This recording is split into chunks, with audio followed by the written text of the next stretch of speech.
Bonjour à tous et bienvenue sur ma chaîne YouTube. Aujourd'hui, nous allons réaliser ensemble du sucre inverti. Le sucre inverti est utilisé dans pas mal de pâtisseries asiatiques. Outre le fait que ça permet d'absorber une certaine humidité au niveau de la préparation, ça permet surtout d'avoir une très belle couleur au niveau de la pâtisserie, mais également d'avoir un côté hyper moelleux. Et ça, en fait, vous allez voir, c'est juste génial. Alors, le sucre inverti est utilisé par exemple dans les mooncakes, dans les gâteaux de lune, c'est pour ça que je vous la présente. Et sinon, pour la recette, c'est tout de suite. Pour cette recette, vous aurez besoin de 300 ml d'eau, 600 g de sucre, 50 ml de jus de citron. Le principe est simple, prenez une casserole de taille moyenne, ni trop large ni trop petite. On y verse les 300 ml d'eau, on ajoute les 600 g de sucre, j'essaye de ne pas en mettre partout, voilà. Et ensuite, on ajoute le jus de citron. Et on porte le feu à un feu un peu plus fort que le feu moyen. On mélange un peu. Si vous n'avez pas de citron et que vous avez de l'acide citrique en poudre, un quart de cuillère à café sera suffisant. L'acidité du citron permettra de garder le mélange liquide qui ne cristallisera donc pas.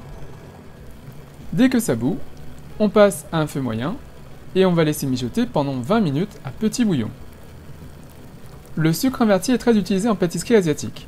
Son pouvoir sucrant est supérieur à celui du saccharose. Il permet d'absorber l'humidité et permet d'obtenir des pâtisseries moelleuses. Alors au bout de 20 minutes, c'est prêt. La température est entre 112 et 114 degrés. On peut retirer du feu et laisser refroidir avant de transvaser dans un bocal. D'habitude, on le garde avec une couleur transparente.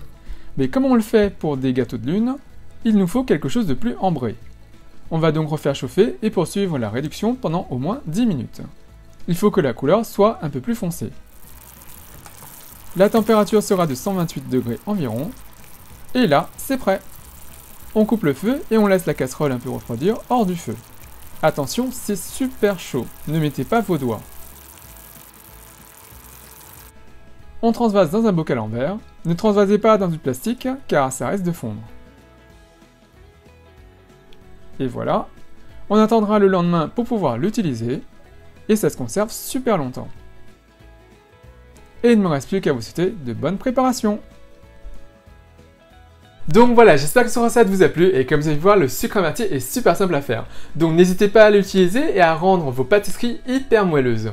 Et vous allez voir, vous n'allez pas le regretter. Et bien sûr, si vous réalisez cette recette, n'hésitez pas à me laisser un commentaire juste en dessous à me dire ce que vous avez pensé. N'oubliez pas de cliquer sur la petite cloche pour être notifié de la mise en ligne de mes prochaines vidéos.